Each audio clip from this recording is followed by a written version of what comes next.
Press के सभी साथियों का बहुत बहुत धन्यवाद देना चाहता हूं और यहां पर उपस्थित बड़ी संख्या में अयोध्या के हमारे साथी आए हैं। मैं उनका भी धन्यवाद देता हूं। प्रेस की जहां शुरुआत हम लोग कर रहे हैं,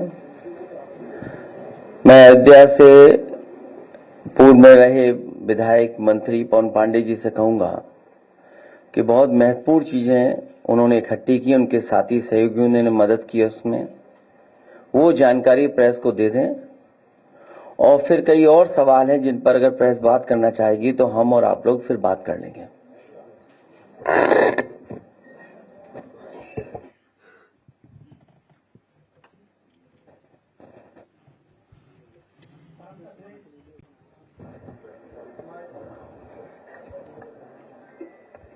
हेलो,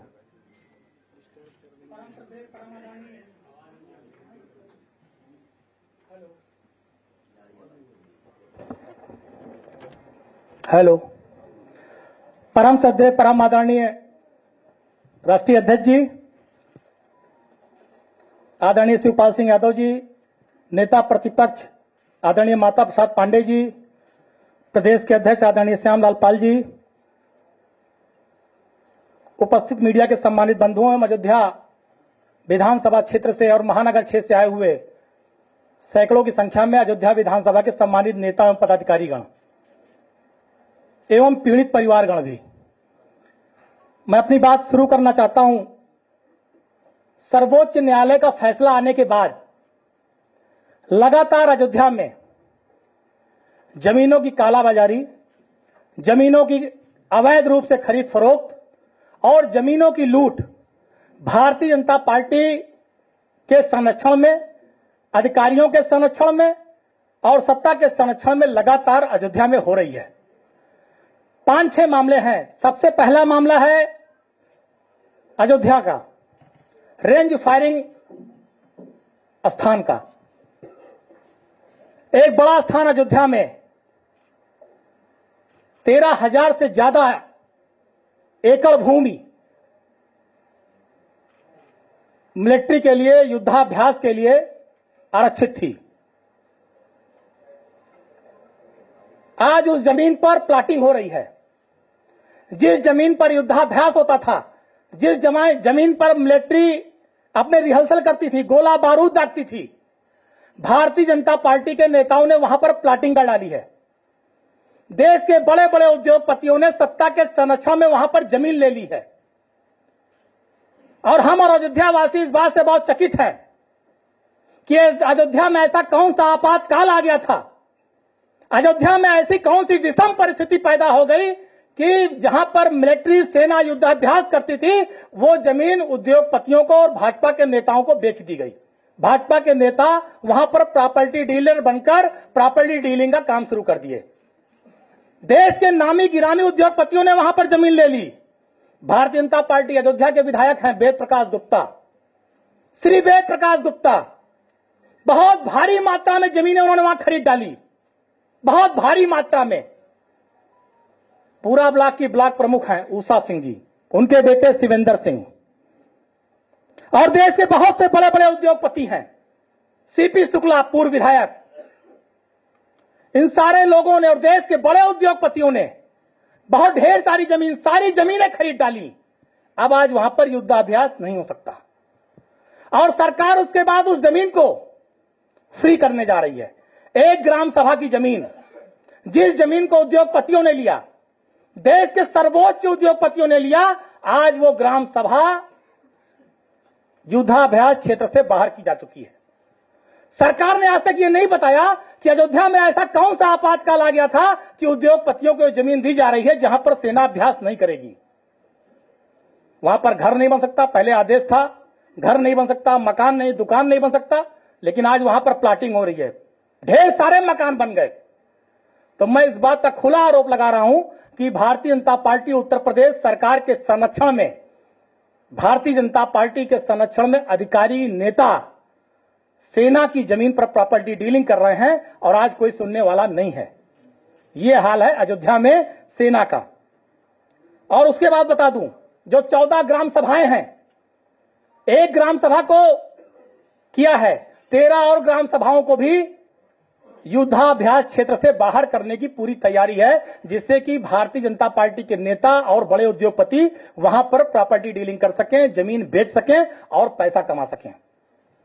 बहुत सस्ते में कौड़ियों के दाम जमीन ली गई है किसानों से, कौड़ियों के दाम।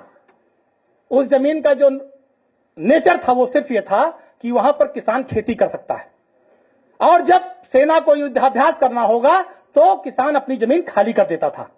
लेकिन आज वहां पर उसका नेचर बदला जा रहा है। किसान से जमीन बहुत सस्ते में लेकर के और बहुत महंगी जमीनें बेची जा रही हैं, और इसको भारतीय जनता पार्टी के नेता, सरकार के संरक्षण और उसके अधिकारी मिलकर ये सारे लोग कर रहे हैं। तो मैं जानना चाहता हूं कि ऐसी कौन सी आपात स्थिति आई कि उसका नेचर चेंज किया जा रहा है। दूसरा मामला, लोकसभा चुनाव अयोध्या भारतीय जनता पार्टी हार गई। भारतीय जनता पार्टी के चुनाव हारने के पहले एक नई रेलवे लाइन का प्रस्ताव था। रेलवे लाइन का प्रस्ताव था। पहले जो रेलवे लाइन जा रही थी केवल जमीन से जा रही थी, वहां पर किसी का मकान नहीं था, किसी का मकान उस क्षेत्र में नहीं पड़ रहा था। आज दोबारा जब लोकसभा चुनाव भाजपा हार गई, तो अब जो रेलवे लाइन का नया प्रस्ताव आया है, उस प्रस्ताव में कम से कम 200 मकान, गेस्ट हाउस, दुकानें लोगों की जा रही हैं। लोग प्रभावित हो रहे हैं। लोकसभा चुनाव के पहले का जो प्रस्ताव था, जो डिजाइन तय की गई थी, वो केवल जमीनों पर था, वहां किसी का मकान और दुकान नहीं था। लेकिन आज जो नई रेलवे लाइन प्रस्तावित की जा रही है, उसमें कम से कम 200-250 मकान, गेस्ट हाउस, दुकान और आबादी का बहुत बड़ा हिस्सा जा रहा है। ऐसा क्यों किया जा रहा है? अयोध्या में एक महर्षि योगी हैं, जिनका एक ट्रस्ट है। इन्होंने ढेर सारी जमीनें कूट रचित तरीके से ली। इन्होंने कई जमीनें दलित बिरादरी के लोगों की ली, जिस पर अधिकारियों ने इनके खिलाफ लिखा पढ़ी किया।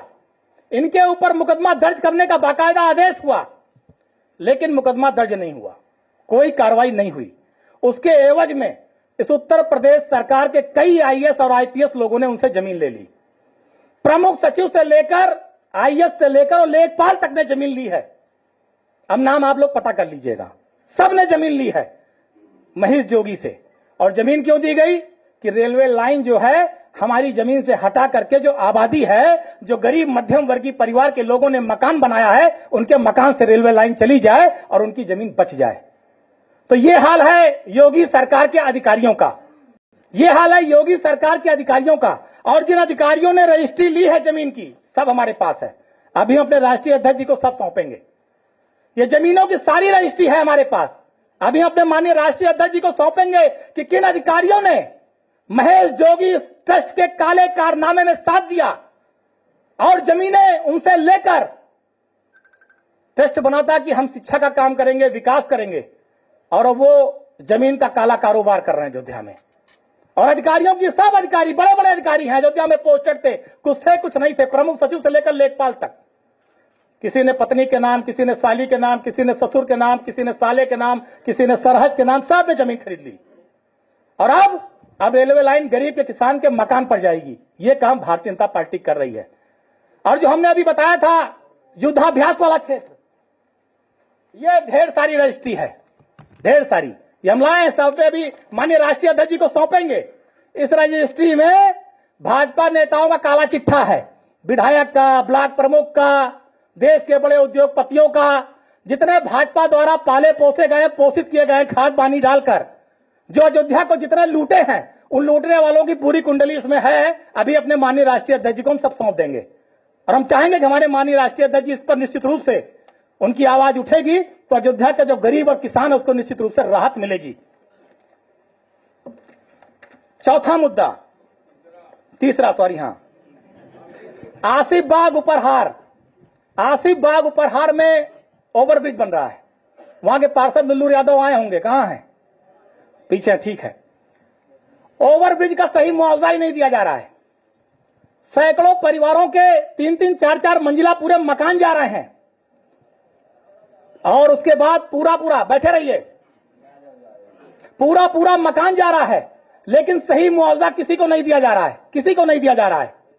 तो आप सोचिए कि अभी योगी जी ने सर्किट रेट बढ़ाया अयोध्या का, योगी जी ने भी सर्किट रेट बढ़ाया। 2017 से लेकर 24 तक सर्किल रेट नहीं बढ़ा। क्यों नहीं बढ़ा? क्योंकि भारतीय जनता पार्टी के नेता, भारतीय जनता पार्टी से जुड़े हुए अधिकारी, इन्होंने अयोध्या के सारे किसानों की जमीन खरीद ली सस्ते दाम, कौड़ियों के दाम जमीन खरीद ली। और जब जमीन खरीद ली, अब सर्किल रेट बढ़ गया।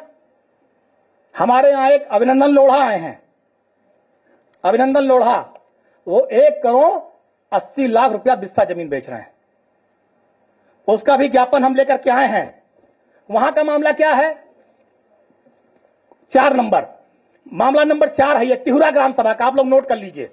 ग्राम सभा तिहुरा माझा, वहां पर इस संस्था द्वारा जमीनें ली जा रही हैं। अब जो ग्राम समाज की जमीन है वो उन्होंने पूरी अपनी बाउंड्री के अंदर कर लिया। जो प्लास्टिक की टीन सेट की बाउंड्री लगा रहे हैं, पूरा उसके अंदर कर लिए हैं। जो विधायकों द्वारा, सांसदों द्वारा सड़क बनी है, वो सब उन्होंने पूरा उसके अंदर कर लिया है और पूरे ग्राम समाज की जमीन पर कब्जा कर रहे हैं। ग्राम समाज की जमीन भी उन्होंने उसके अंदर कर ली, पूरी जमीन पर कब्जा कर रहे हैं। पूरा जिला प्रशासन से लेकर प्रदेश और केंद्र उनका आगे नतमस्तक है। यह है हाल अयोध्या में। तो गरीब लगातार सताए जा रहे हैं, लूटे जा रहे हैं, कोई उनको बचाने वाला नहीं है। आज वो सारे लोग यहां पर आए भी हुए हैं, पहले भी माननीय राष्ट्रीय अध्यक्ष जी से ये सारे लोग मिल चुके हैं। तो सारी बातें मैंने अपनी रखी आप लोगों के समक्ष, और मैं अपनी बात को इसी के साथ खत्म करता हूं कि जमीनों की जो भी कालाबाजारी है वो सारी बातें मैंने रख दी।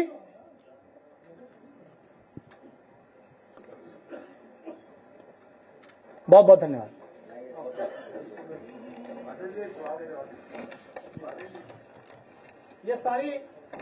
ये रजिस्ट्री है देश के बड़े उद्योगपतियों की, भाजपा नेताओं का काला चिट्ठा है।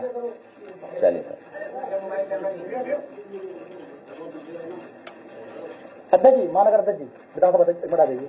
फोटो है इनकी, नहीं है जिनकी रजिस्ट्रियां हैं? पहले पेज पे है फोटो, उद्योगपतियों की और आईएएस अधिकारियों की है। अरे तब ठीक है।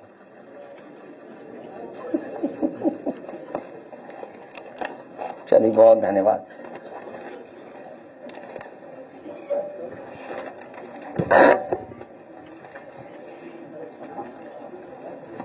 एक चीज मैं और कहना सर भूल गया था, बस एक सेकंड।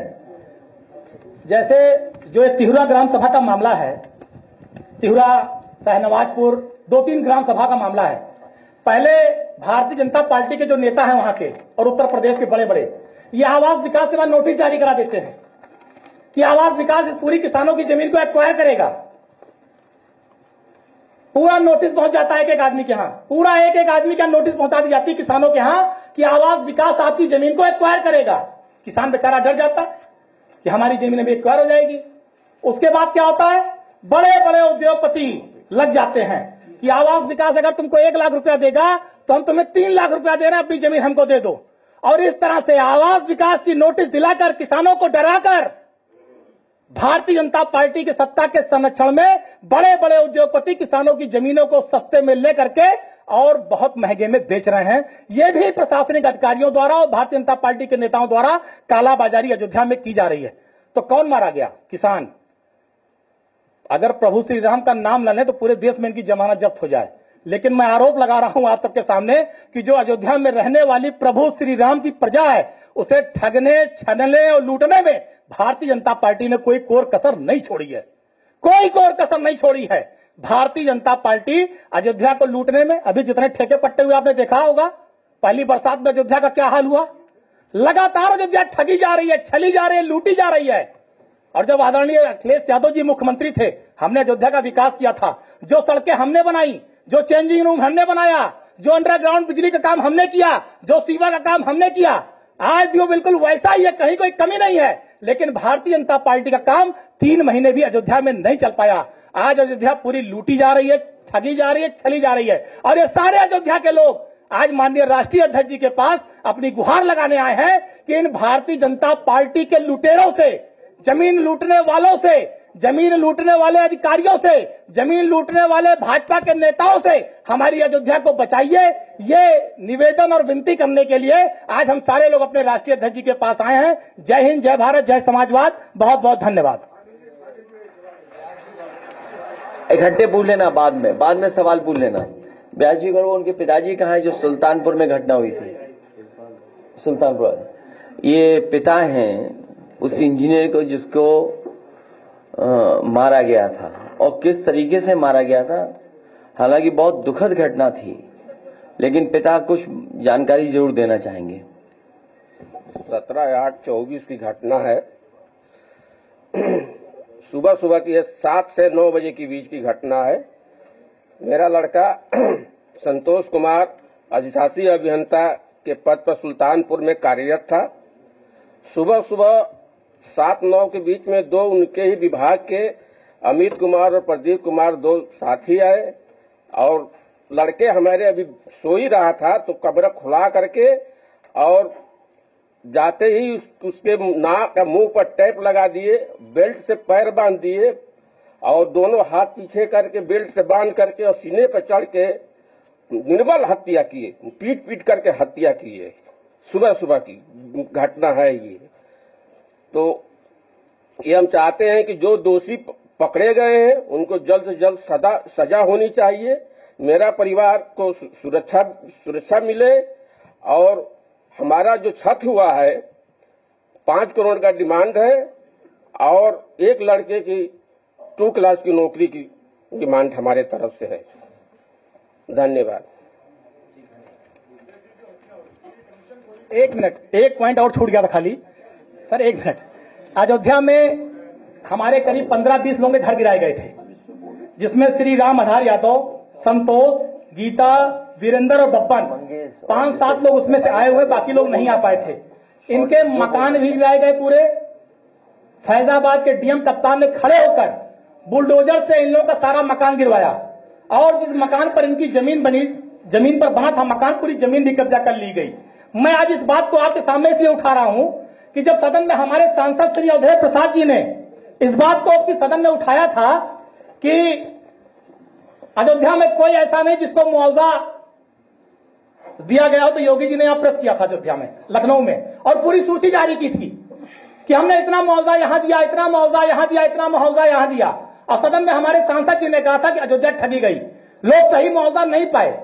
रामपथ के निर्माण में आप बताएं, जितने लोगों के मकान और दुकान गए, 4-4, 5-5 मंजिला मकान टूटा, करोड़ों रुपए का मुआवजा क्या मिला था? 1 लाख, 1.5 लाख, 75,000, 80,000, 3-3 पीढ़ियों का मकान चला गया। एयरपोर्ट बनाने में आपने जमीन ले ली करोड़ों रुपए की, मुआवजा दिया 15,000, 20,000, 1 लाख, 1.5 लाख, 6 लाख, ये मुआवजा दिया। और योगी जी सीना फुलाकर कहते हैं हमने मुआवजा दिया, पूरे परिवार को आपने भुखमरी के कगार पर ला दिया और बताते हैं हमने मुआवजा दिया। ये 10 परिवार हैं, इनके मकान पर आपने बुलडोजर चलाया, पूरी जमीन आपने ले ली, और 1 रुपया मुआवजा इन परिवारों को आज तक नहीं मिला है। 1 रुपया नहीं दिया, 1 रुपया नहीं दिया इन परिवारों को। आज ये सूची इनका प्रार्थना पत्र माननीय राष्ट्रीय अध्यक्ष जी के नाम है, मैं ये भी राष्ट्रीय अध्यक्ष जी को दे रहा हूं कि उत्तर प्रदेश के मुख्यमंत्री किस तरह से खड़े होकर बताते हैं कि हमने पूरे अयोध्या को चमन कर दिया, कोई गरीब नहीं, सबको मुआवजा दिया। मकान चला गया, जमीन चली गई। उन लोगों के व्यक्तिगत अगर आप मिलेंगे तो वो लोग अकेले में किस तरह से रोते, उनके आंसू नहीं रुकते। 3-3, 4-4 पुस्तों की जमीन आपने छीन ली, और 1 रुपया मुआवजा न देकर के आज परिवार की क्या स्थिति है। तो सारा इन्होंने केवल अयोध्या को ठगा है, छला है, लूटा है। चलिए आप सुनिए, लाइए दीजिए। धन्यवाद। नहीं, कुछ नहीं, धन्यवाद।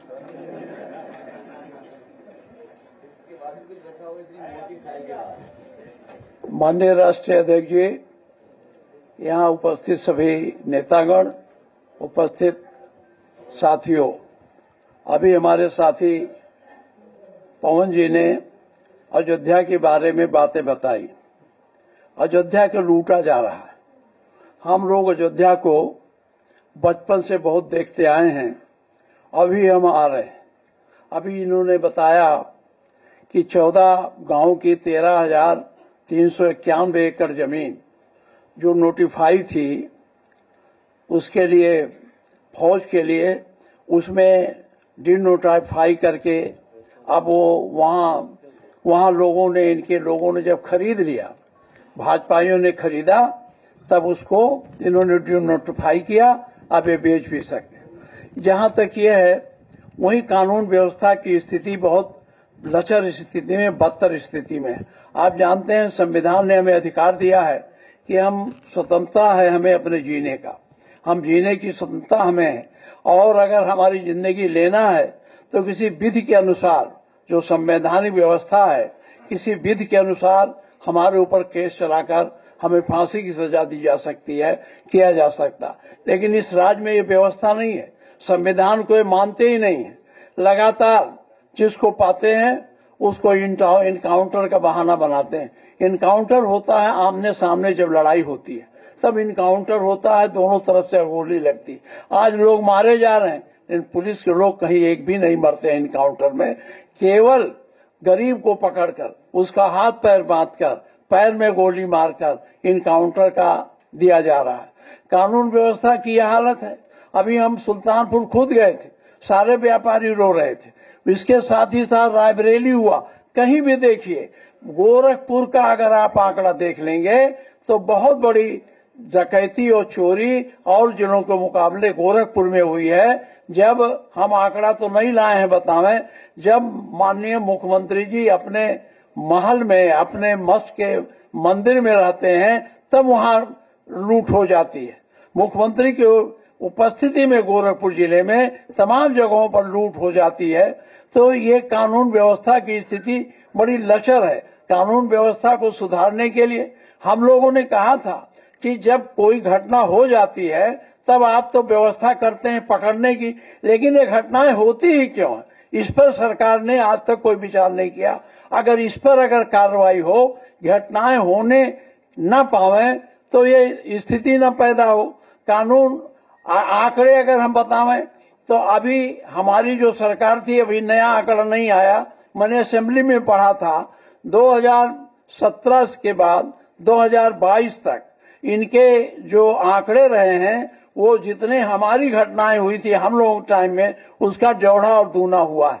अब आकर के इन्होंने नया, अभी वो आंकड़ा आया होगा, अभी इधर का तो मैंने नहीं देखा, लेकिन जब असेंबली में बहस चल रही थी तो वो आंकड़े नहीं आए थे। अपराध बढ़े हैं, लगातार अपराध बढ़े हैं, साइबर क्राइम बढ़ रही है, हत्याएं बढ़ रही हैं, लूट बढ़ रही है, डकैती बढ़ रही है, बलात्कार के बारे में तो कुछ कहना नहीं है। यह सरकार लगातार फेल है, शासन प्रशासन इनके कंट्रोल के बाहर है।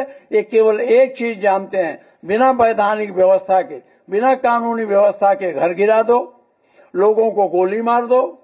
जबकि ये संवैधानिक, तो आप यही देख लो, संविधान मानते नहीं, इसीलिए इस तरह की कार्रवाई करते हैं।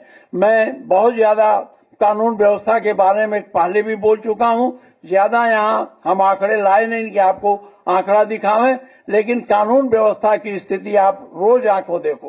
कोई ऐसा दिन नहीं है जब 4-6 बलात्कार के केसेस न आते हो, 2-4-10 डकैती न हो जाती हो, लूट न हो जाती हो, हत्या न हो जाती हो। ये सही है, सरकार की जिम्मेदारी है। आपस में झगड़ा हुआ, हत्या हो गई, लेकिन जो सुनियोजित घटनाएं होती हैं उसको सरकार को रोकने की जिम्मेदारी है। और सुनियोजित घटनाएं लगातार बढ़ रही हैं, ये सरकार उसमें असफल है। मैं फिर आप सबसे और माननीय अध्यक्ष जी से चाहूंगा कि इस मामले में हम लोगों को कोई कठोर कदम उठाने की जरूरत है, चाहे वो संघर्ष की बात हो, चाहे सड़कों पर उतरने की बात हो, क्योंकि जनता करा रही है। कोई किसी को न्याय मिल ही नहीं रहा। चाहे जहां जाइए, पकड़ लाइए, थाने बैठा लीजिए, जबकि नियम है